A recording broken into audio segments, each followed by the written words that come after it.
President Trump, now also President-elect Trump, has named the team he wants to advise him on foreign policy and national security. I'm going to offer a few thoughts, but I really want to hear what Rich Goldberg thinks about these choices. Rich is wicked smart and he knows a huge amount about both policy and politics, about how the U.S. government works, and not infrequently, how it fails to work. You've probably heard him on this and other podcasts often, but a bit of background. He served on the White House National Security Council staff as Deputy Chief of Staff and Foreign Policy Advisor to former U.S. Senator Mark Kirk of Illinois, as Chief of Staff and Head of Legislative Affairs to former Governor Bruce Rauner of Illinois, and as a Navy Reserve Intelligence Officer with experience on the Joint Staff and in Afghanistan. By the way, he was sanctioned by Iran's rulers in August of 2020, so my guess is that he and his wife and kids won't be taking their Christmas vacation in Shiraz this year. Disappointing. One day, when the current regime is in what Trotsky called the dustbin of history. By the way, I've also promised my wife a boat cruise on the Volga River, so I'm determined to outlive Putin. All right, there are a few other topics Rich has been writing and thinking about that I'm also eager to discuss with him, time permitting. We're both pleased you could drop in too here on Foreign Policy. Well, good to see you as always, Rich.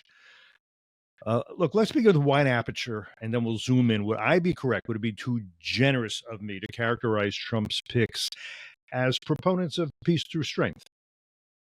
I think that's correct. I think the core pick so far, when you look at record, experience, public statements, both far past and very recent, Congressman Waltz, Mike Waltz from Florida, very strong proponent of peace through strength. I would characterize him as a national security hawk. He's one who has talked about the rise of the CCP, the threats from China, needing to have a more comprehensive national strategy, larger investments in our defense spending, and a widening of our defense industrial base to be able to deter a potential war with China and prevent their invasion of Taiwan. He has talked about the threat from Iran, very clear-eyed, and the need to prevent that regime from acquiring nuclear weapons and to return to some sort of a maximum pressure campaign to squeeze the resources for all their other malign activities. Has been clear-eyed on the Russia threat for many years, clear-eyed on North Korea, Cuba, Venezuela, etc. In Marco Rubio, before we go through them, and I do want to go through them all, and I want to get back to that. I just our view and the view you just said, I just want to point out, is not necessarily everybody's view. First, the Democrats are going crazy. A lot of people on the left are going crazy over this. And then Bill Kristol, who was, the editor of the Weekly Standard, wonderful editor of a wonderful magazine years ago, is very never Trump. Here's what he's saying. What a cavalcade of kooks and creeps Donald Trump is trotting out for positions of trust and responsibility in the United States government. So I just want to be honest and say, hey, there's controversy over all this. I also, political and policy wonks like you and me, we think and talk about the president-elect making appointments. I just want to throw out that there's another way to look at it a little bit, that Trump in a way is like a TV producer casting a reality show. And I don't mean that as a condemnation. I'm not even sure it's a criticism, because his emphasis is on communications, and his communication style is unique. And communications, I've spent, like 50 years in various aspects of communications. I don't disagree with that. So he asks himself, like, who gets people to pay attention, and to whom will people listen? And so it's important that people look the part, and they can get in front of a camera, and that they can act a little like actors. But for actors, their lines are written later. In Hollywood, that means scripts. In Washington, it means talking points. And also think about this, and I'll let you comment. What, if you think of Mike Waltz, you mentioned Marco Rubio, Elsie Stefanik, Pete Hegseth, Kristi Noem, Vivek Ramaswamy, also J.D. Vance and Elon Musk. All of them emanate youth and vigor. I don't think that's accidental. I think that's the image he wants to give to people. You see what I'm saying? I think that's true. I think they also are all people who he trusts, which is a big deal. Loyalty is not a terrible thing. Correct. I mean, if you trust somebody and you're able to have candid discussions, arguments, debates behind closed doors, and trust that those debates don't leak, and that they will hire people under them who will not leak or turn or be against certain policy agendas, that they will actually carry out the decisions that ultimately the commander in chief directs. That is a course correction from some of his potential employment mistakes, personnel mistakes in the first administration, certainly in his own perception. A lot of people, he was new. He didn't think he was going to win in 2016. They had a hurried transition. He had in his mind perhaps what you just laid out, which is I want people who look the part. I want people who are impressive. A lot of people have been on TV. A lot of very interesting, important people are calling me saying this person, that person. Let's talk to them. They interview very well. And so you end up with a Secretary Mattis. You have Mad Dog Mattis become your Secretary of Defense. It did not work out well in the Right. dynamic between them, both on viewpoints, ideologies, and communication and trust. You end up with Rex Tillerson as Secretary of State. The exact same thing happens, even though he looks the part and he's recommended, great management experience, business experience, negotiation experience, just is somebody who cannot understand that he's the political appointee for the president of the United States and not somebody to just feel the pain of the bureaucracy and be their voice of the deep state. So I think he's course correcting in that regard, number one. But he's also factoring in actual talent, expertise, ability to communicate, all the things you just said. Doug Burgum, another recent appointment that just came out, Secretary of the Interior, somebody who has a vision for American energy dominance.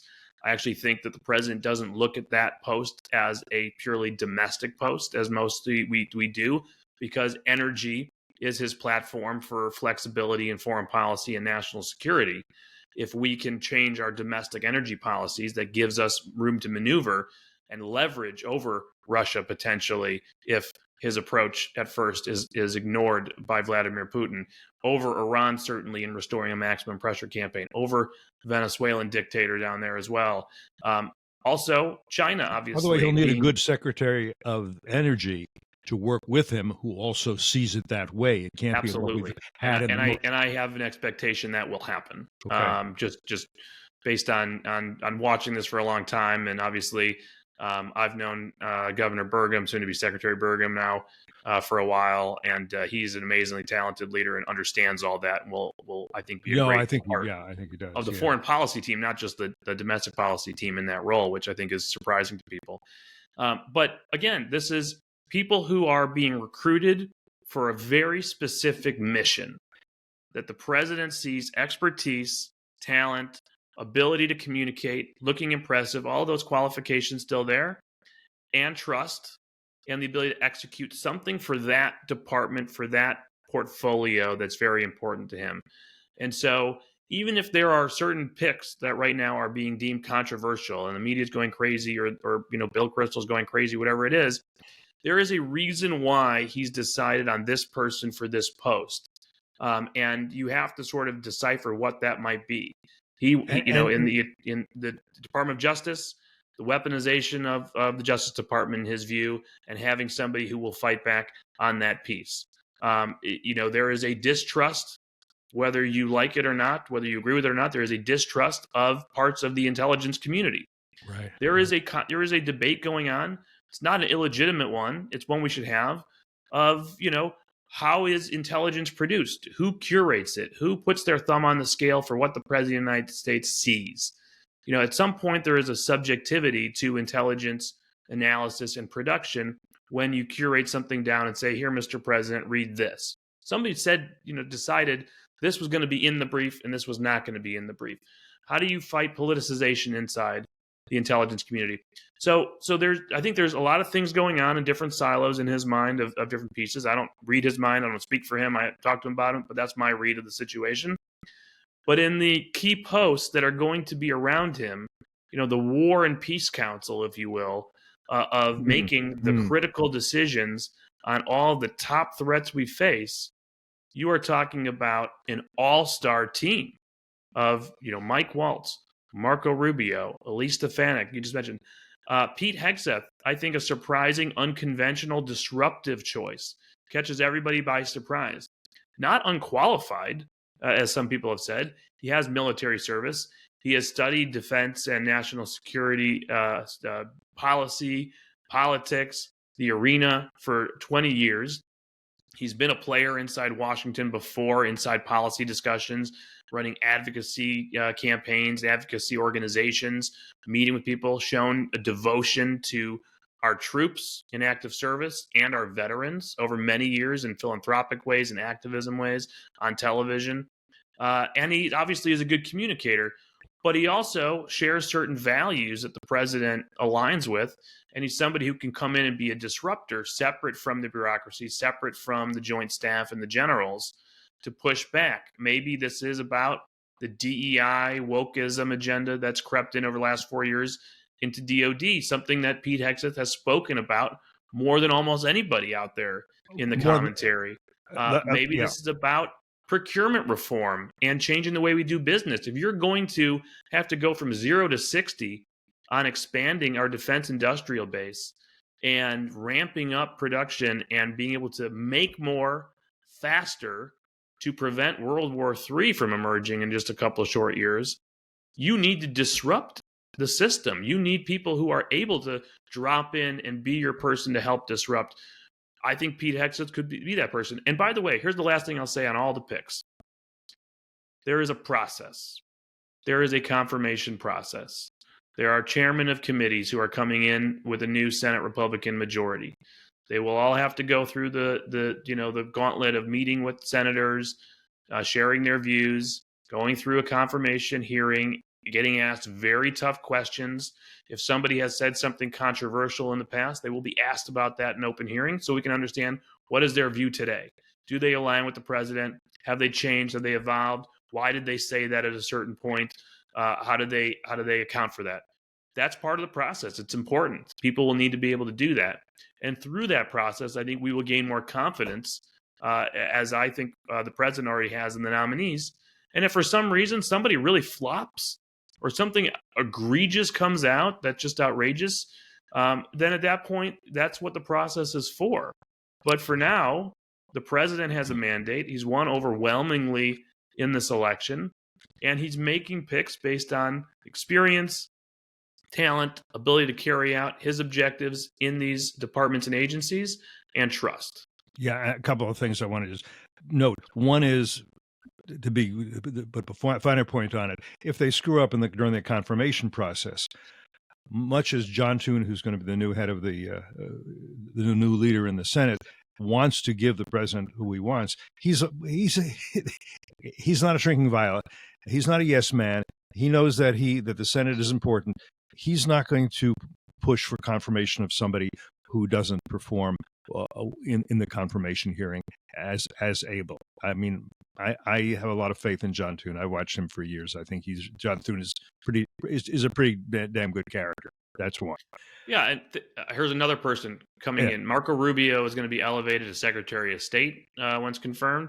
There's going to be a new chairman of the Intelligence Committee in the Senate. Well, that person's in charge of the DNI confirmation, to be sure. That's going to be Senator Tom Cotton. Right. I trust Senator Cotton implicitly. Absolutely. In foreign policy, 100%. National security, and intelligence matters.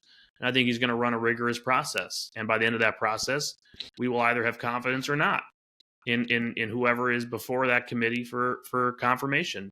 So again, core team around the president, making critical life and death decisions, making critical investment decisions for our future, budget decisions. And I look at the record of a Waltz, of a Rubio, Stefanik going to be the tip of the spear for political warfare for the United States, really changing it up, shaking it up at Turtle Bay, and hopefully putting our enemies back on defense and making them have to spend a lot more time thinking about what's happening at the Security Council than us having to think about so much time of playing defense, defunding organizations that they're using for their advantage. Making sure we clear out of the bureaucracy of the UN, Chinese officials who are working for the CCP. There's a lot to be done there to drain the Turtle Bay swamp, the way the president has talked about, draining the swamp of Washington. Again, phenomenal pick. If anybody watched her hearings, raking over the coals to university presidents to root out anti-Semitism in America, if the people who were hired to prep Claudine Gay of Harvard are the ones being hired by the UN Secretary General to prepare for Elise Stefanik, it's going to be a disaster for the UN and an amazing day for the United States. Right. And one other point here, that in most of these jobs, there should be a balance between advising the president and, at the end of the day, implementing the president's policies, even if you disagree with them to some extent. And H.R. McMaster, who chairs our military center here at FDD and has a fascinating book, he and I have discussed it on this podcast on foreign policy, his memoir of the time he spent as national security advisor.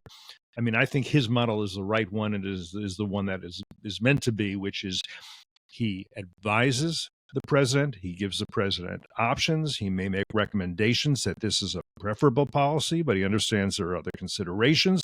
At the end of the day, the president gets to make the decision, not H.R. McMaster as national security advisor. That was the problem with, say, Mattis, for example. I mean, I admire Mattis, but he thought, I know how to do this stuff. I know all about it. This guy doesn't know. What does he know? He's a real estate guy. He doesn't know anything.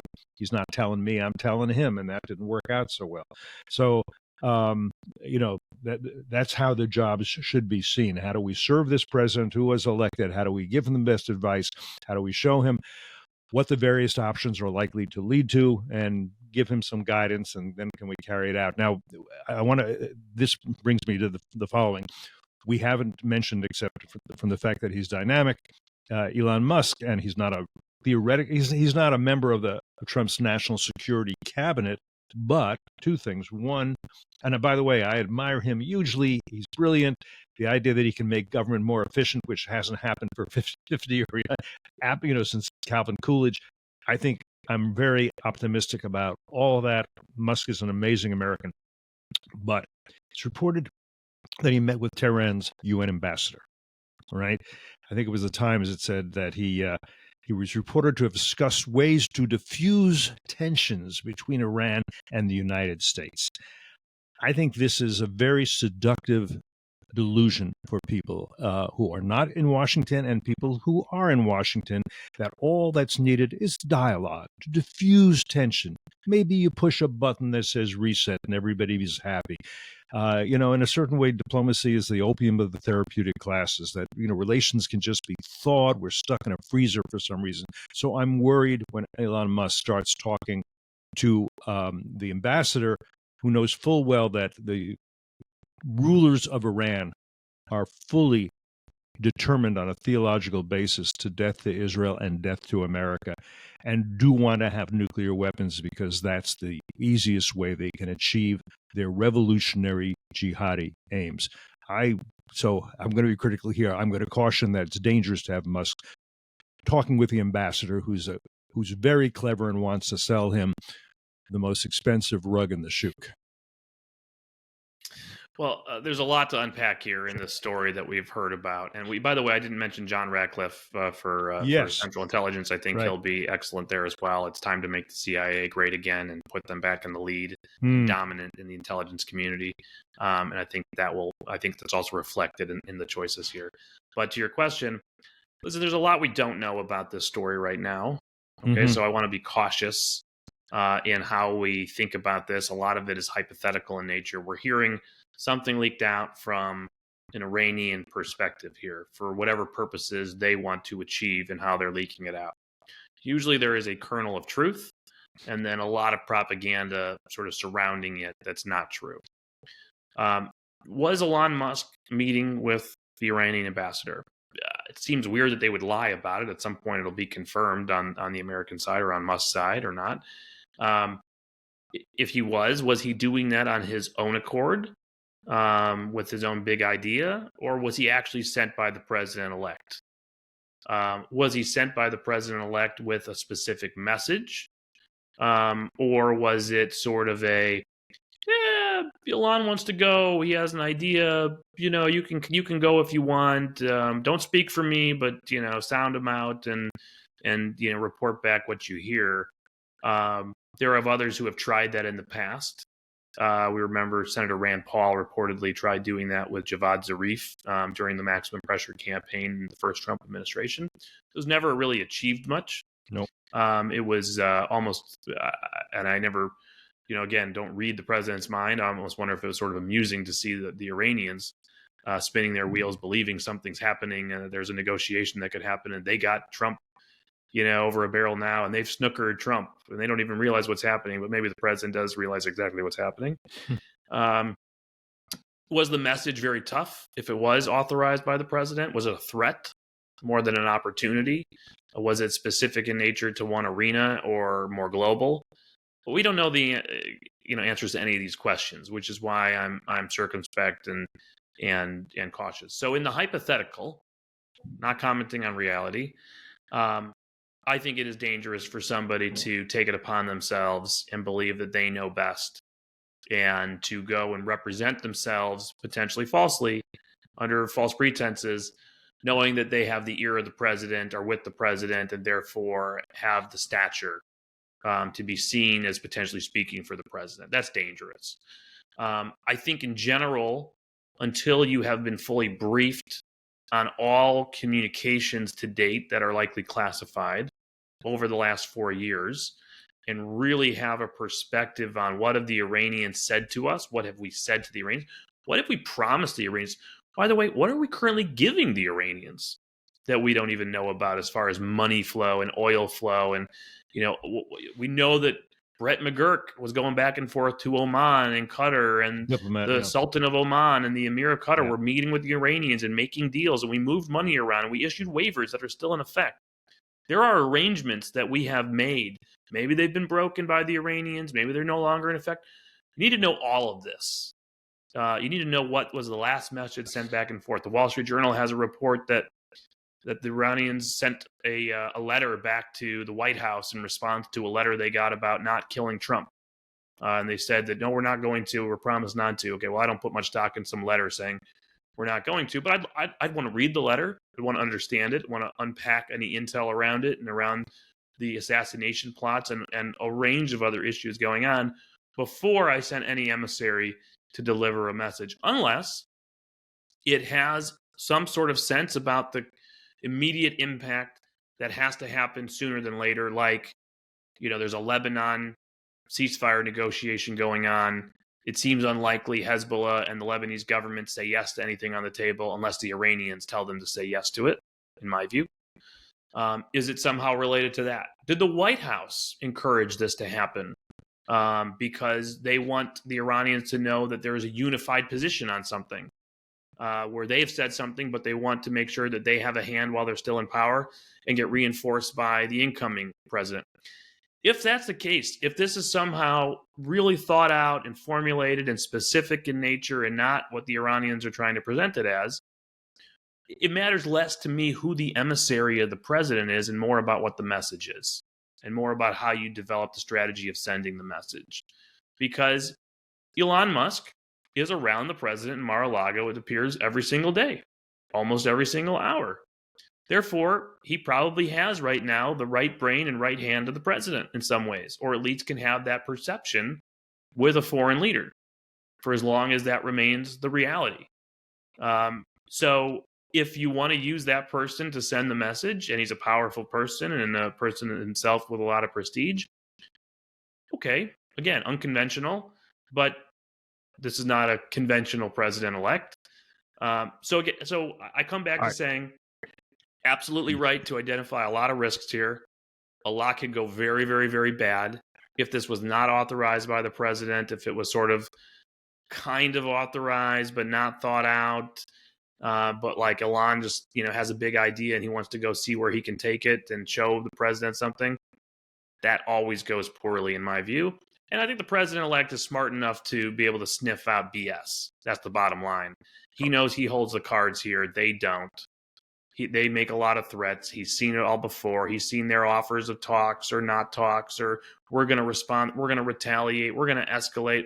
He knows what he's capable of. He knows what the U.S. military is capable of. He knows what sanctions can do when they're enforced. So I do have confidence that the team he's appointing around him, he's going to ask Mike Waltz, what do you think of what came back? He's going to ask Marco Rubio, what do you think about this? He's going to ask other people, what do you think? And he's going to get, I hope, the right answer, which is, Mr. President, they're full of BS. They're full of hot air. They're scared of you. Let's keep moving. All right. Let's rebuild pressure. Let's make sure we put them not in Jake Sullivan's pretend box, but in an actual box. I take your points, and I hope you're right. I'm just going to reiterate that this is kind of what I often say is to be wary of dialogue for dialogue's sake, of believing negotiations are in themselves are an achievement, of believing, and I worry about this a little bit with Trump, that there's always a deal to be made, because you'll find what's in their interest and what's in our interest, and we can find common ground and do it. The fact of the matter is, at the end of the day, power determines. When you're dealing with people like Ali Khamenei of Iran, Xi Jinping of China, Vladimir Putin, power is what matters, and really nothing else. You may think you're the most persuasive person in the world, but it doesn't work. These guys are a different breed. Anyhow, that's no, and just take it to the next step. The people of Iran are an asset. Yes. The instability they face inside Iran is an asset. Continuing to increase their domestic pressure in any way possible is a tool to continue to pressure this regime and squeeze the regime. And therefore, how we talk to Iran, how we reach out to Iran when we talk to them, what we say when we talk to them needs to include and incorporate that element, which is a critical element, so that we are not abandoning the Iranian people. We are not in some way making the Iranian regime's position stronger by how we talk to them or when we talk to them. But at the same time, talking to them can be advantageous at certain points. It can actually undermine them if it's done correctly. Mm-hmm. It can confuse them. It can allow us space to do things that actually build up the pressure around them while they're being talked to. So they don't own the game. They don't own the trickery of just trying to fool us by talking. We can play that game too. Okay. I thought we'd go through some of the we've mentioned some of these nominees. I want to go through them very quickly, and I'll because a few things I think that those listening to us in this conversation, they should know about these. So take Mike Waltz for again, a bit of background. In 2014, he wrote a fascinating book called Warrior Diplomatic Green Berets Battles from Washington to Afghanistan. Really good book. In 2015, by the way, he was a non-resident senior fellow here at FDD. And in 2018, he became I knew that name somewhere. There it is. Right. Well, you heard him. Well, in 2018, he became first Green Beret elected to Congress, and he took the seat that had been that Governor Ron DeSantis used to hold.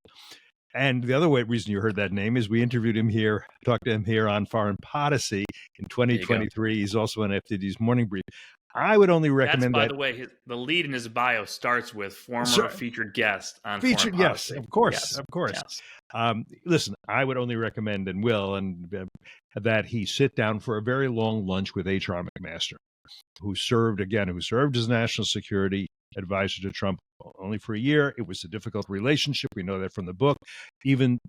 But H.R., I do think, spent a lot of time figuring out what it is a national security advisor is meant to do, how that job should be done. Not all national security advisors do it the way he did it, bringing together the views of various cabinet officials and advisors and trying to give the president the best possible, clearest, most succinct advice so he can make the best possible decisions. By the way, HR now chairs, full disclosure, our military center. But as you say, listen, Mike's been great. He's consistently advocated for a more assertive approach toward Iran. He doesn't need Senate confirmation, by the way, which is different. Correct. And by the way, Mike has said, and this is really important, he has said we are in a Cold War with the Chinese Communist Party. Now, who else believes that? Well, the great historian Neil Ferguson, and of course, Mike Gallagher, who's a friend of Mike Waltz, who established the House Select Committee on the Chinese Communist Party. Also somebody who's not in Congress now. I think he has a political future. He also was affiliated with FDD years ago. Matt Pottinger, who chairs our China program, and I certainly think that this should be seen as Cold War 2.0 and that it's more challenging than Cold War 1. Go ahead. Do you know who else? Do you know No. who else coming to the cabinet has openly said it's a Cold War? Ah. Doug Burgum. Oh, he has. Okay. He said that a lot. He was the first person during that presidential campaign primary to talk about this. And, it was something I would advise to incoming National Security Advisor Waltz is get with Secretary Burgum very quickly and incorporate what he's doing into your national security strategy and your structure, and make sure that energy, what they're doing in the interior, both domestic and global energy strategies and policies are a key pillar inside both the National Security Council and National Economic Council, and overlay directorate with a very senior director, deputy assistant to the president, and have that person be working very closely with incoming Secretary Burgum and also whoever becomes the Secretary of Energy. I think they should have their own, part of the National Security Council incorporated there. It'd be non-traditional for the Interior to sit on the NSC. I actually think if it's Burgum, that should happen. And I think that the close relationship, no matter what, between the National Security Advisor and both Interior and Energy is going to be very important. Yeah, I'll just mention this, and I don't want to go off too far in this conversation, but the wealth that we need, both to expand our defenses and because of the problem we have with the huge deficit, energy can provide a lot of that. But I'm talking about gas, natural gas, maybe nuclear in time, being energy dominant in the world. Energy security is national security, or can be, and not least, and this is going to be a little controversial, not spending the trillions that Biden has begun spending and wants to spend on a false energy transition away from fossil fuels to wind and solar power. Why is this difficult? Because Elon Musk makes electric vehicles. I'm not against electric vehicles, but they're not any solution for the environment, and they're not an energy solution. And they give China a lot of power in the world because that's where the batteries and critical mineral come from. The critical minerals are processed. That's a bit of a problem. And because Elon Musk does make most of his Teslas in China, which may be fine, but strategic materials chains of you know what I'm saying. We shouldn't rely on China for anything strategic. T-shirts, maybe cars, but I think we have to be careful of that too, because you can put all kinds of things into those cars that are useful for national security. Admiral Mark Montgomery would say, yeah, there's some dangers there. Okay, I don't want, that's a whole other subject, but trillions spent on a false energy transition. No, it's an important one, and what I'll tell you is actually the repurposing of a ton of that money is going to be a major priority. A lot of the control is going to be out of the Department of Energy. I imagine Secretary Burgum will work on that as well, since he's an expert in this. It's going to be about also investment in baseload energy. Because and it could be nuclear, it could be other forms that have been under attack by the Biden-Harris administration. But the bottom line is, if you are going to win the AI race with China, you need a lot of power. Unbelievable. You need a lot of power. And the tech companies already know that. They're willing to start building it on their own. They already have raising big capital to just make their own electricity grids, make their own power. Also, maybe with modular nuclear that will power AI. They may try to do that themselves. Yeah. So you got to get rid of the regulations that stifle that.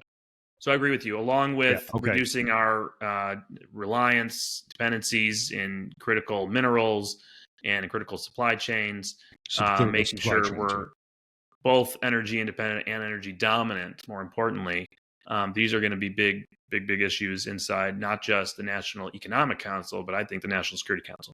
Right. All right. So going on to Marco Rubio for Secretary of State, son of Cuban immigrants. I don't think he'll have, as you said, any trouble getting confirmed. He was among a handful of U.S. officials on whom China has imposed sanctions back in 2020, and he was banned from traveling to China. That's interesting. I wonder if they have to formally withdraw that now. I wonder. I don't know. I mean, I'm sure it's not a big bureaucratic process if Xi Jinping says, let him come, I want to talk to him. They must have like a general license process like we have at OFAC in the Treasury Department for our sanctions. So they won't lift the sanctions, but they can issue a waiver for his arrival. Something like that. A name we haven't mentioned, and for good reason, but interesting in this regard is Robert Lighthizer, who was U.S. Trade Representative during Trump's first term, and I've seen signs that he's likely to be recruited by Trump again. I'm not sure for what position, but he is pretty hawkish on China and kind of wants to decouple from China's access to U.S. markets, technology, and capital. I think probably more like Matt Pottinger, who chairs our China program. It's not decoupling, disengaging entirely, but constraining, and at least, as you say, the strategic supply chains have to be cut, and we have to find other things for them. So that's going to be some interesting conversations that I imagine in the Oval Office and with Putin from these various people who may not agree 100% on these things, right? All right. I think so, and I think the president's also talked about reopening U.S. Canada Mexico agreement, U.S. Mexico Canada agreement, USMCA, which was one of his prized renegotiations of NAFTA in his first term. But what we've seen happening, and actually we have FDD scholars who have written about this and exposed the game that China is playing, is that they are evading the rules of USMCA by moving some of their factories into Mexico, making things in Mexico, and therefore the Mexicans get to bring it into the United States, and therefore all the tariffs we put on China get evaded. Yeah. So I think that there's going to need to be some tweaks already to counter what the Chinese are doing to evade our trade policies and keep some pressure on Beijing, protect our own industry in certain places where they've taken advantage, and where the Mexicans are taking advantage of us now by partnering with the Chinese. So there's going to be some opportunities there. And by the way, obviously the U.S.-Mexico relationship will be very interesting to watch in that context, but also for border security and fentanyl flows and everything else that's going to be happening down there. You have hawks on all these issues coming in at the key posts. Canada will go to the polls next year. Right now, unless there is a major change, we expect a conservative, overwhelming victory in Canada. So you have a changing government that will be more aligned with the incoming U.S. administration. So a lot of these issues will be very interesting, how our North American and Western Hemisphere policy takes shape. Yeah, I think I see Mexico as problematic and a strong ambassador to Mexico. I think I don't know if you know, I lived in Mexico years and years ago. Mexico has not gone in a good direction, including under the current president, from my point of view. The cartels and the power they have, the cartels who have been connected closely with the Chinese Communist Party, getting fentanyl precursors and making them and putting them in, which I think the Chinese know very well about. Then what happens is we send some envoy to China who says, "I talked about fentanyl. I think they're going to be. I think they're going to be very cooperative with us." And they're kidding themselves and kidding the American people by saying that, because that's not what the Chinese have done. All right, Mike. And by the way, it is striking to me. We've talked a lot about a lot of different issues so far, and I just touched barely on border security as an issue. Oh, yeah. And I think it's important for us to take a step back and say that on the list of day one priorities, on the things that our national security, homeland security apparatus will be focused on while we think about what are we doing with China, what does Russia, Ukraine look like, are we reconstituting Iran maximum pressure, what are we doing with North Korea continuing to launch its ballistic missiles and move forward with its nuclear program. These are all things that are going to have to get sorted out very quickly. Defense spending, are we committing very early on to a new direction in the defense industrial base? But day one, the promise to the American people is controlling the border. Absolutely. Is getting control of the border. And it is a national security crisis. When you think about, and I've written on this recently, it was in the Wall Street Journal a couple weeks ago on this, we had an illegal immigrant who came across from Mauritania, of all places. We've seen this crazy rise in illegal crossings from countries you never if maybe you heard of them, but you never thought that you have illegal immigration from there coming through Mexico. We obviously have seen just tens of thousands of Chinese. You've seen Russians. You've seen Iranians caught at the border. We know Hezbollah has major operations in Central South America, partnerships with Mexican cartels. They have the ability to be going in and out of the country at the moment. And so you have a Mauritanian guy just goes to the Jewish neighborhood in Chicago and shoots a Jew within hours of Israel's response strike on Iran. I mean, and they just say, "Oh, he's working alone. We don't have any information. No idea who he is." What could be Try the to motive? cover up this person's identity for days. Still don't know much about how he radicalized, who he is, where was he going to mosque, who are his friends, who are the other Mauritanians he came across with, where are they today? I mean, all these question marks. We've seen ISIS-linked people picked up in the United States who were originally released. We've had illegal immigrants who have been picked up trying to surveil or get access to Quantico and other military bases. So for all those reasons, I think the system is flashing red right now, Yeah. along with just the rise in radical Islam and anti-Israel, anti-Semitic feelings, both on this radical left, but also in Islamic radicalism as well. With an open border, this is a major, major national security issue. You got the Chinese in Cuba. You have the Russians in Cuba. You have the Russians in Venezuela. You have Iran throughout the hemisphere. We have got to get control of the border day one. It has to be the top priority, and I think rightly so. And I think it was a major issue and part of the mandate that the president has in this election, along with energy dominance, which I think is also a day one commitment that he's going to make. And then, oh yeah, the rest of the world, and making sure we don't have World War III. Still high up there. Going to take a few more days and months to sort that out and make sure we're in a good position. Yeah, if America is to be great again, or even not so great, any nation needs two things: it needs a flag and a border. If you don't have that, you're not really a nation. And I think those who are against having a secure border, and there are those who are against it, and those who simply lied about it, like the former or the current Homeland Security Chief Alejandro Mayorkas, saying it's secure, it's secure. Those millions of people going by, no, don't worry about them. They're all, they don't believe that Americans have the right to secure borders. They believe we stole the country or the land or something like that, and that anybody who wants to has a right to come here and demand whatever social services any human being should have, and that's just fine. And that's it's kind of humanistic, but it's totally unrealistic. And at the end, it'll break the back of whatever welfare system we have, and they're doing that in many cities around the country already. Anyhow, that's for another day. But I think you're right that illegal immigration by the millions was one of the reasons that Trump won, and that has to be a priority in this administration. And I think it probably will be. We'll get to that. Mike Huckabee, ambassador to Israel, I think that's a great choice. He's a Baptist minister. The fact of the matter is there are more Christian Zionists than Jewish Zionists in the United States of America.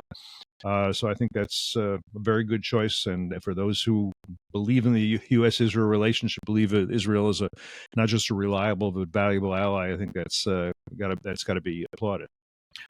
I have three comments on this. One is a joke and two are serious observations. One, this will be the first ambassador of the United States to Israel in history who actively lobbies on a daily basis to try to get the Israeli government to be more pro-Israel. Two, I think, to your point, it's a powerful message to have a Christian in this post. And this is sort of a sub-reason. My number three goes with number two. I think Israelis right now are freaked out, and rightly so. They are watching American college campuses explode over the last year plus. They are seeing the streets explode. They are seeing Jews get shot on their way to synagogue on a Sabbath. They are just, what is happening to the United States? And rather than seeing both presidential candidates firmly condemn and come down on their side, as they have always seen over the past, with some nuances, sure, but on the big ticket, moments, always with them in the kishkis, as they say, to see one person running for president and the outgoing president say things like the people in the streets burning the American Israeli flags have a point. And when a person's screaming genocide and horrible things about Israel and it gets cleared out of a rally to say what that person was talking about is real. And when before October 7th, some horrible anti-Israel, anti-Semitic student in a classroom stands up and just gives a diatribe against Israel, the sitting vice president at the time says, you need to speak your truth. That's your truth. I mean, this is scaring people. What is happening to our country? Like, we're turning into what Great Britain is turning into in their minds. And that's really, really bad if your number one ally is the United States of America, if your security their economy. A lot of things depend on a strong alliance with the United States. And so I think Mike Huckabee arriving there, talking to Israelis and saying, I am of the tens upon tens of millions of Americans who stand with you and will always stand with you. And let me tell you something, what you see in the news, what you saw Harris giving some credence to, what you see on college campuses is sick, disgusting. We're going to clean it up. It's not America.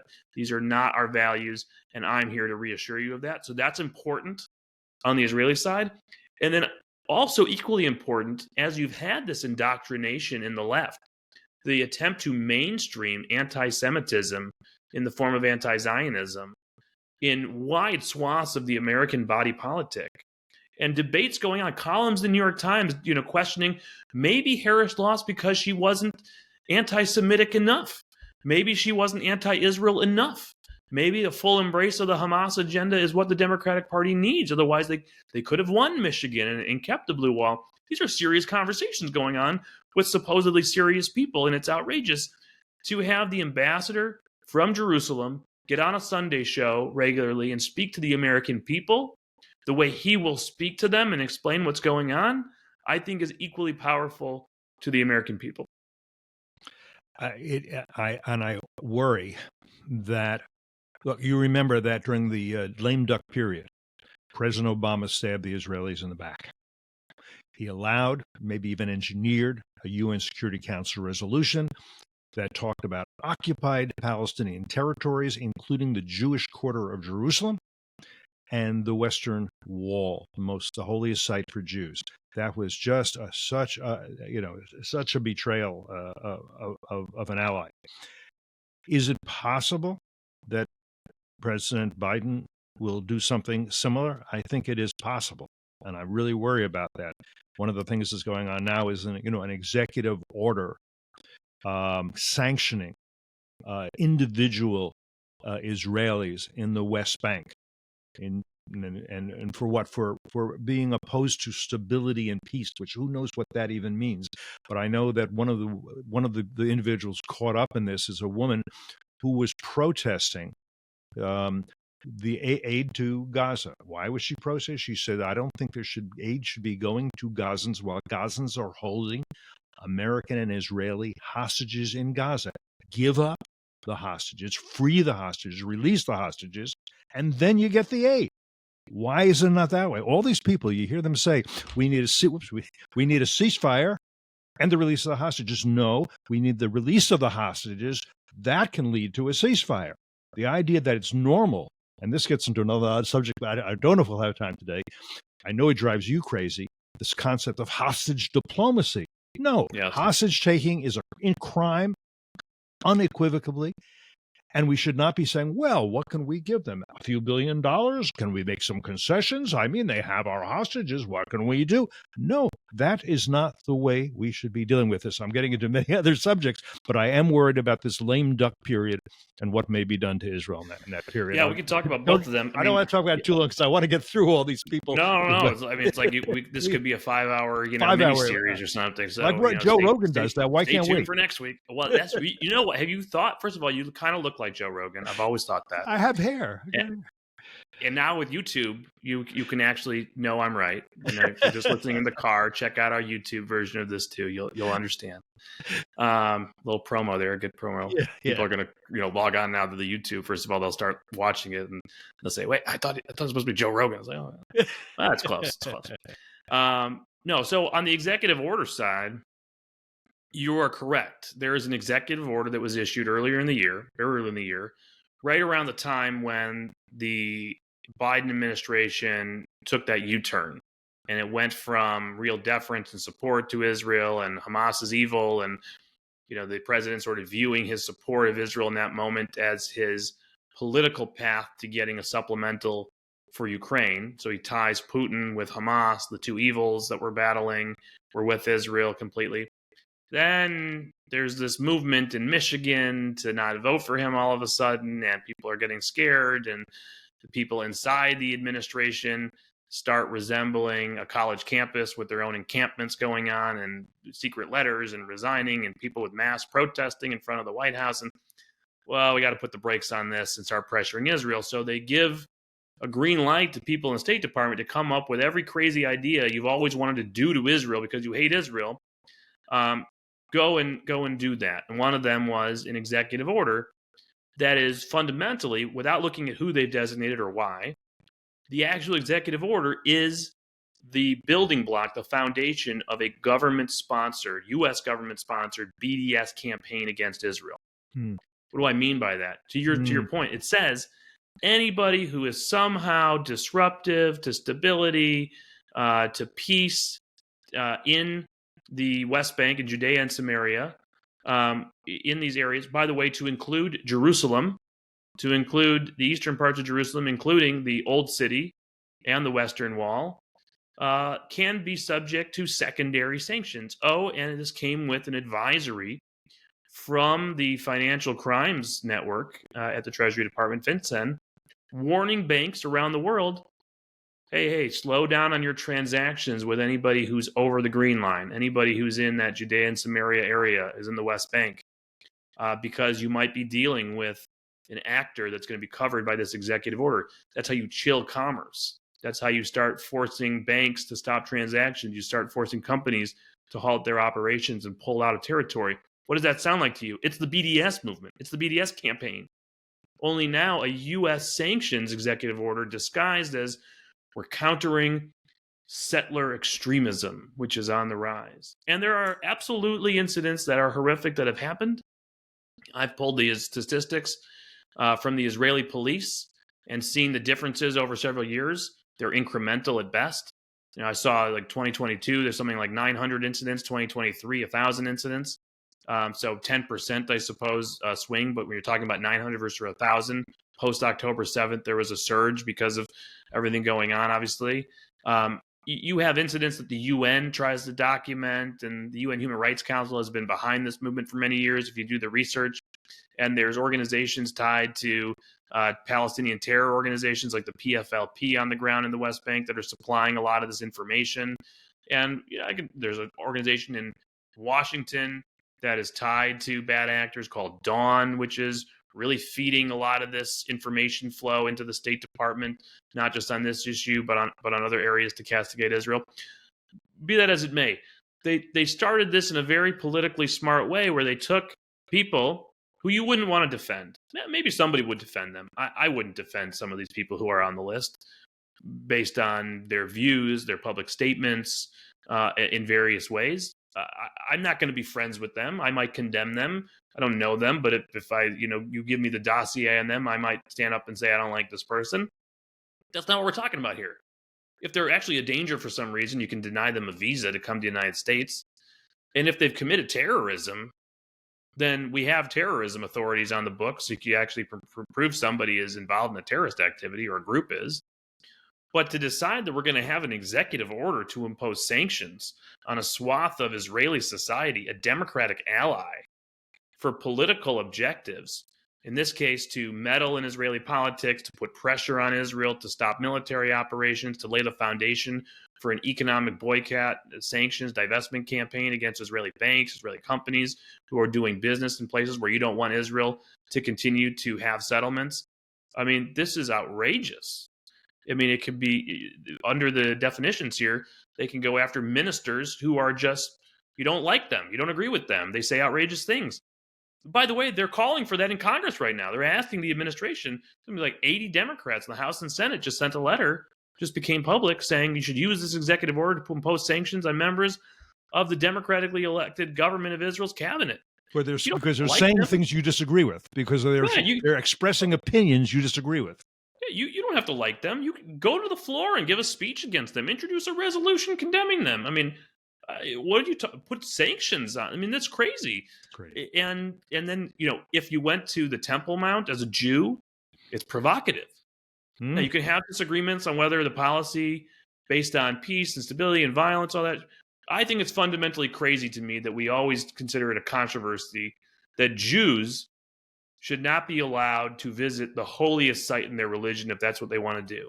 There's no freedom of religion for Jews in their holiest site in the world in Jerusalem, but there's freedom of religion for everybody else. I've never understood that. I understand why people are upset about it. I understand it causes frustration and outrage, and Arab capitals say things about it. And maybe there's good reason for a policy. But the way we talk about it, I've never understood. It's like fundamentally anti-Semitic to me for somebody to complain that a Jew gets to go, is going on a Temple Mount, but a Muslim can go there and nobody cares, or a Christian can go there and nobody cares. But by the way, the Christian has to go on certain days too. So the bottom line here is we should not be involved in this in a sanctions perspective. Day one, rescind the executive order, get rid of all of these sanctions. If you don't like people, say bad things about them, use your freedom of speech, give it, whatever proclamation, whatever you want to do, talk on the House and Senate floor about them, use the diplomatic channels if it's a government dispute with our closest ally. But by God, we should not have an executive order targeting an ally. All right, I think you may have a hard stop soon, so I'm going to raise one more issue so that you decide how long we go, and that is I'm good. Keep are going. you good? Keep Well, going. I want to talk a little bit about People at in least the car have hard stops already. They're like stopping and going, and they don't know what to do right now. Elise Stefanik. Again, we mentioned her U.S. ambassador to the UN. She, she's only 40 years old. She's had 5 terms in Congress. When she came in, 30, I think she was the youngest woman ever elected to Congress. She's now the most senior woman in the House Republican leadership and chair of the House Republican Conference. Of course, she's from New York, so Kathy Huckle, the governor, will take at least not as long as she can. I think it's 90 days to replace her when she leaves. As you've talked about, she took on the Ivy League college presidents and did so really well. She's repeatedly accused the UN of being plagued by what she called anti-Semitic rot. I think that's a pretty good description. So I think she'll be very effective, as Nikki Haley was. And you wrote an excellent piece in the New York Post the other day with additional advice for her. And I thought you might want to just tick off some of the things you're recommending that she do when she gets that job. Yeah, well, listen, one of the things I'm most proud of here at FDD is we've spent 4 years really building out our international organizations program and published a lot, monographs, research memos, op-eds. We've had panels and events and talked to the media and really try to develop a playbook for UN reform at a fundamental level, both systematically across the UN system and within individual organizations and agencies. And we're going to make sure that the incoming ambassador has all of that. And I think her team is already ripping through a lot of our monographs and stuff.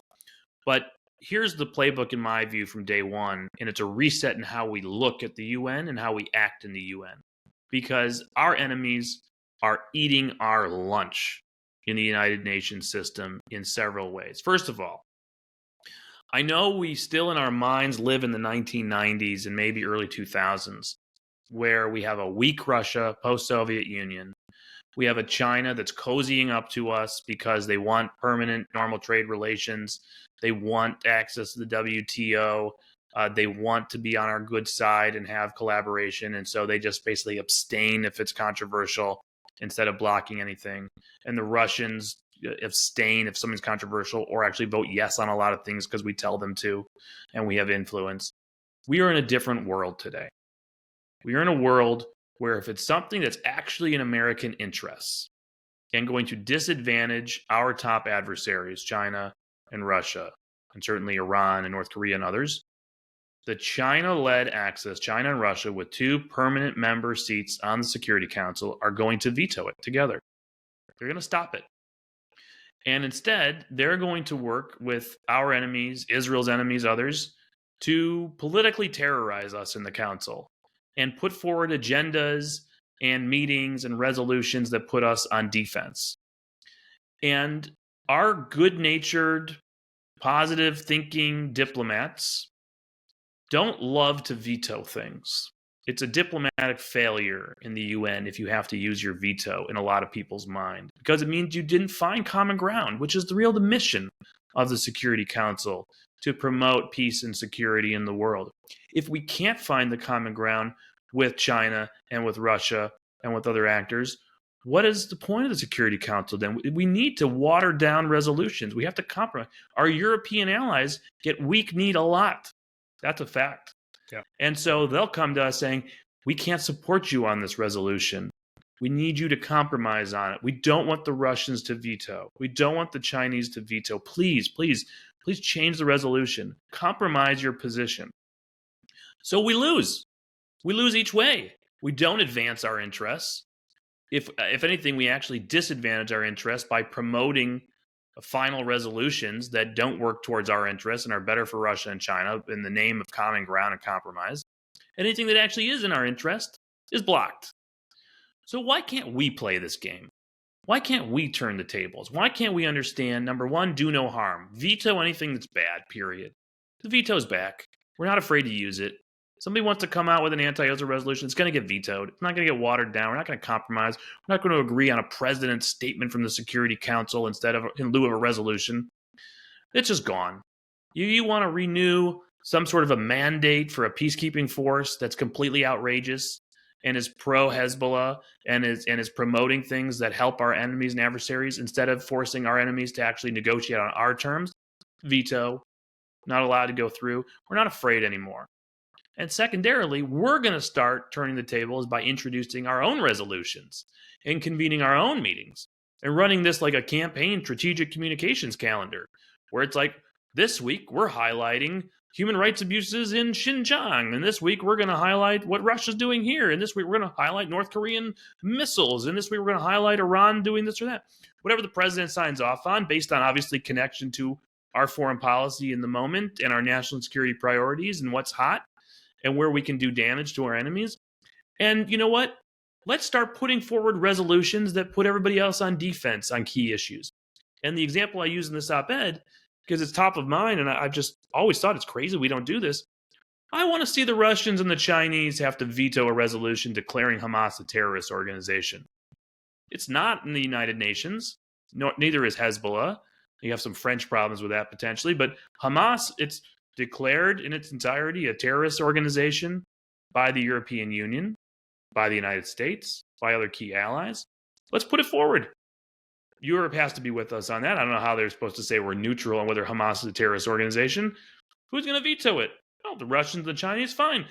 What a great talking point. Now we get to go out everywhere for a month and talk about how the Chinese and Russians are pro-Hamas, and they proved it, and they protected this brutal terrorist organization at the United Nations. That's a win. That's called political warfare. It's called diplomatic warfare. Like, that's what we should be doing at the Security Council, and think of other creative ways to keep putting Iran on defense and North Korea on defense when necessary, and the Russians on defense when necessary, and the Chinese on defense every single day, in my view, and Venezuela and Cuba and everybody else. That's the Security Council, okay? That's one piece. It's a big piece. How about a resolution condemning Russia and the North Koreans for the North Koreans sending troops to kill Ukrainians? How about that, and let them veto that? Or do they approve of the use of North Korean troops as cannon fodder or whatever they're going to be used for on Ukrainian territory? We should do all these things because, in my view, no matter where the president wants to take directions on a certain day, negotiations with certain actors, offers, sanctions pressure going up, diplomatic overtures going up, whatever it's going to be, he needs to view this as part of his toolbox. This is a major tool of leverage. It's going to keep your adversaries busy. It's going to make them exasperated. And it's great for you from a global strategic communications posture to help the United States and really communicate what we stand for, our values and our interests, and bring allies along with us while we do it, and put really weak-kneed allies in a tough position because they can't defend the opposite side. You know, this is a way to really think creatively and strategically of forcing allies to the table on our side and putting our adversaries on defense. Okay. And again, I understand this is the Security Council. You know, it's model UN on steroids to some people. These countries take it seriously. They invest a lot of money in people and diplomats. They spend a lot of time thinking about how to take advantage of us there. It's time for us to flip the table because in the end, we are a permanent member of the Security Council. It's a big deal. We have the veto. We have the ability to convene. We have the forum that is unlike any forum in the world to have discussions like this on a world stage and have the Chinese and Russians sitting there at the table. We should take advantage of it. Okay, that's one piece. And by the way, if we can campaign for an Israeli membership on the Security Council, that'd be cool too. But the rest of the UN system, and understand that there are nuances here, and it's going to depend on sort of how they structure everything. And I think the relationship between a Secretary of State Rubio and Ambassador Stefanik is going to be very important. Who they put in as Assistant Secretary of International Organizations at the State Department, working with UN's mission in New York, very important. Who our ambassadors are in the other UN missions. I know people think UN, you just think New York. There's actually Geneva, where a lot of the agencies that you hate are based. And we have an ambassador who will go out there as our U.S. ambassador to the UN organizations in Geneva. In Vienna, where a lot of the arms control related organizations sit, Nairobi. So it'll be important for this team to be aligned. The ambassador in New York is typically sort of chief among equals here and has a big sway. And obviously for things that are directly funded out of either the regular budget or UN subsidiary organizations, not the specialized agencies that might be in Geneva or in Vienna, that will be a real lead for Ambassador Stefanik. Think of an UNRWA, right? That is part of the UN there. Should be considered independent at this point. Obviously, they try to say it's part of the UN system. That'll be in it should be defunded. It's one of the agencies that should be defunded. This is the UN agency that provided social services to Gaza, and it became totally an arm of Hamas. Let's just correct. Make sure everyone understands. Correct. And it's fundamentally created to create an October 7th situation, to raise generation after generation indoctrinated to believe that you're waiting for your moment where you are a refugee going to return into modern day Israel, push the Jews into the sea. Your textbooks are all anti-Semitic. You know, your whole idea, you're internalized of I'm a refugee waiting to kill the Jews, basically. And so October 7th to me is like the logical extension of UNRWA for 75 years. So this organization should be gone for so many reasons. We have the Abraham Accords. This was set up by Arab nations warring with Israel as part of their political warfare arm back in 1949, 1950. That's over now. Now with the material support for terrorism, the anti-Semitism, the radicalization, with the ability to actually do something new now in Gaza, in a post-Hamas Gaza, and then replicate that in the West Bank areas, in the Palestinian Authority areas where it resides. It's a big mission. Number one is make sure no money flows. But number two is start really working with all the senior leaders in the U.S. government to pressure our allies to stop the money flow, and then have the plan for what comes next. How are you phasing out UNRWA? How is it being dismantled? How are we going to be able to block their budget in the UN General Assembly when it comes back up for a vote? Those are things that have to happen. Otherwise, what we've seen is you defund an agency, you just walk away from the agency. You don't fundamentally change it. You don't pressure our allies to do the same. 4 years from now, somebody else might be president. It pops right back up. We just start pumping more money and it limps along until the person in office leaves who doesn't like it. It has to be a fundamental change in how we actually degrade, dismantle the organizations that have no hope for reform, like in UNRWA. But there are organizations where the system actually can be taken advantage of for our interests, in that the elections are fair. They're open ballot. We have a board of governors at an agency. You can run a campaign. You can bring close allies along. You can recruit candidates, and you can win elections. And by the way, they do important things that might be important for the world. Even if you wouldn't rely on them for our national security and say we're handing over something to you to take care of us, they might perform some function. The IAEA, the International Atomic Energy Agency in Vienna, performs a function. It's an important function. It's not, sort of the moment that you're going to depend on a UN inspector to know whether or not Iran is secretly working on nuclear weapons, which we know they're doing some sort of work about weaponization at this point. But important to have the system, the inspectors, to know what you can know, to go into places, to have people sign up to a regime like the Non-Proliferation Treaty. And by the way, when we put our back into it diplomatically, we can get behind candidates who are not going to do things pro-Iran, pro-North Korea, pro-China, pro-Russia, and in fact are oriented to our Western values and our American and allied interests. We can do that in other organizations as well, standards-making organizations. Like, you never heard of these organizations, the acronyms like ITU, the International Telecommunication Union, ISO, the International Standards Organization. You don't even know what they do if you're listening to this. Look it up. It's actually really big. And most of the tech corporations of the world, anybody who's working on 5G and the next G and the internet and where it's going, they're all working in these organizations because they're producing standards in technology for the world, for production. And China wants to have Chinese standards guiding the world, and we don't want that to happen. And so one thing that did go well is we actually had an American who ran in the last 4 years to head the ITU, beat a Russian candidate post-invasion of Ukraine when Russia's stock was low at the UN. Not a hard bar. In the past, the Chinese have taken control of that organization, and they will attempt to again. But by the way, they've embedded people in lower ranks of an organization like that. They've embedded their people inside the Secretariat in New York, in other major agencies. They still control certain agencies by winning elections that we don't contest. Here's a really good example. The Food and Agriculture Organization. Again, not sure if anybody's ever heard of it. It goes by FAO, not the toy company. And they are very important with ag producers and ag tech and people who are thinking about food security in the world and food production and agriculture development. It's a big, big, big piece of how the world works. And by the way, if you're China, you're not just energy import dependent for your economy. You're also food import dependent. Food security is a big issue for the Chinese. And so they've made this little UN agency that does a lot in this space part of sort of a food Belt and Road initiative of how they're going to solve their food insecurity issues. It's a big strategic issue for the United States.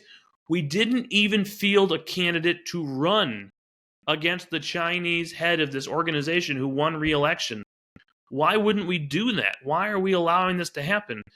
We've gone back into an organization like UNESCO, which has historically been horrifically anti-Semitic, passing resolutions to deny that Jews ever lived in Jerusalem or in other major cities of the Bible on behalf of the Palestinians, have recognized Palestine as a state, which goes against contrary to U.S. law. We went back into this organization because we had to counter China. We haven't countered one thing that China's doing. They still get World Heritage sites claiming places in China that are historically Han Chinese that have no connection to Han Chinese and the history of China, but it's part of their propaganda. It's part of their cultural and education arms of the BRI campaign. They're trying to influence universities and higher education around the world through UNESCO. So there's a lot of things we need to do to take control of these agencies where possible, where our money is flowing. And by the way, if they push back, if they say no, you cut off the money, you condition the money, you pull out, and you work to change it or replace it. Another big one, World Health Organization. Anti-Semitic and pro-China. It's like the combustible combination, sort of like the Human Rights Council. Still have no idea how COVID-19 started, covered up every investigation, a director general under the thumb of Beijing since day one. Again, we could have run against Dr. Tedros at the WHO when he ran for re-election during this past administration. After COVID-19, you would think if you were the World Health Organization lead, who covered up the origin of COVID-19, downplayed its spread at the beginning, and then stopped an independent investigation of it afterwards. Oh, by the way, just noting the global pandemic, you might want to change course. You might want a new director general for a fresh start for the WHO. Oh, and by the way, an organization that allowed Syria to be on its executive board, North Korea to be on its executive board. I mean, the organizations that are really committed to world health, the states that are committed to world health, a standing agenda item every year at its World Health Assembly to castigate Israel. It's not just the Human Rights Council does that. WHO does it too. People don't realize that. Oh, and refusing to allow Taiwan to have at least observer status at its World Health Assembly annually. The Biden administration for 4 years said, we're going to fight for Taiwan to have a seat at the table at WHO. One of the world leaders in COVID-19 response, by the way, not allowed in to coordination on future pandemics at the WHO. And we do nothing about all of this except say to Dr. Tedros, you got it. You got another term. We're going to support you. In fact, we're going to support your new budget reform plan to reduce our leverage at the WHO by increasing assessed contributions, so the mandatory money that's coming out of the UN that just gets forked over for the Director General's use, and reduce the voluntary contribution portion of the budget of the organization, which reduces our leverage as the largest voluntary contributor. What are we doing here? It's crazy. Totally crazy. Letting China and Russia, Syria, Iran, haters of Israel, anti-Semites run these major organizations where we're forking over taxpayer dollars? No way. No way. So that's why I say big ticket systemic changes. UN-wide, starting with the General Assembly and the regular budget and going into all these organizations. If you're engaged in anti-Semitism, you're cut off. Done. Easy. If you are in some way hurting an ally like Taiwan, refusing observer status for Taiwan that they want a seat at the table, or you're in some way, we catch you doing something to help the CCP, go in bed with the CCP, whitewash their corruption, their crimes against humanity, be part of the BRI campaign, we're going to be not so happy about that. We're going to cut you off. If we see money flowing to terrorists, like at UNRWA, oh, by the way, we need to open the hood and take a very close look at the hundreds of millions of dollars flowing into Afghanistan, where we know at least 10% is being taken by the Taliban, according to our own Inspector General, still reporting to Congress on Afghanistan. Which agencies, how is the Taliban taking control of the money? Why are we allowing this to happen? As the UN itself reports to us that the Taliban is back in the game with Al-Qaeda like never before. And the rise of Al-Qaeda plus ISIS-K in Afghanistan is one of the largest terrorist threats we face globally. That's got to change too. So I think some big ticket systemic changes, some tactical changes. I'd set up an election war room at UN headquarters or back at state in the IO Bureau to run a campaign to say, every organization that has an election, I want to see what the date is. I want to have a team. I want to know who's campaign manager. I want to know who's rallying allies. I want to know what the vote count is. I want to know who's running, how are we doing on candidate recruitment, who's the other people involved, who's Beijing backing, and we're going to win this election. And by the way, if the rules and the governance structure is set up in a way where it's rigged against us and we can't win this election, our money and participation shouldn't be there. Rich, if you seem to have strong opinions on the UN, I want to encourage you to speak about them very frankly. Don't be shy. No, I'm glad you. And in conclusion, no, I think it's important that I think Elsie Stefanik is going to be great. I think our input will be very useful to her, not least because you have worked on this and thought this through and given her a huge agenda. And we haven't talked about everybody I wanted to talk about on this podcast. Maybe we'll have you back as the confirmation hearings go and talk some more, because we didn't talk about a lot about Pete Hegseth. I'd like to, about Tulsi Gabbard for DNI. That's a controversial choice in some ways. We didn't talk about Kristi Noem for Homeland Security. Maybe I'm going to write a column on all this for the Washington Times next week, because I have other thoughts. But one thing I would say to all of them, and I think we want to say to all of them, is figure out what your most important mission is. 1, 2, 3 things, not more than that. Reagan didn't have a whole lot of things that he wanted to do, just a few. And everything else, delegate. That's why there's an assistant secretary of defense, many assistant secretaries. If you're Tulsi Gabbard and you're doing intelligence, learn from the intelligence and also see where the intelligence makes sense and where it's being manipulated. And to the extent you can, rely on people like John Radcliffe, who are longtime professionals and who can teach you a lot. She's young enough and smart enough she can learn. Anyhow, I think I'll say this, as somebody who has had many jobs for which I was not qualified. What you need to do is say, okay, what can I do that's necessary and important to do? What can I do that I'm going to find people who can do for the organization or for me in this job? And that's how you move on and get something done. And it's not like there's such a high bar if you think of what we've had at Homeland Security in recent years. Lloyd Austin is a nice man, but the military has become woke. We have a recruitment crisis, and we have not over the past 4 years prepared for the defense challenges we have from China. Mike Gallagher had a wonderful, really important piece on this in the Wall Street Journal the other day on how our Navy is not prepared. He hasn't done the work. The work needs to get done over the next 4 years. It's really critical that it is. I'll let you have the last word, and then we'll close off for today, Rich. I think that last piece is well said. We have a lot of work to do. We're way behind. We're on track to have a potential major conflict with China in this decade. We can't allow that to happen.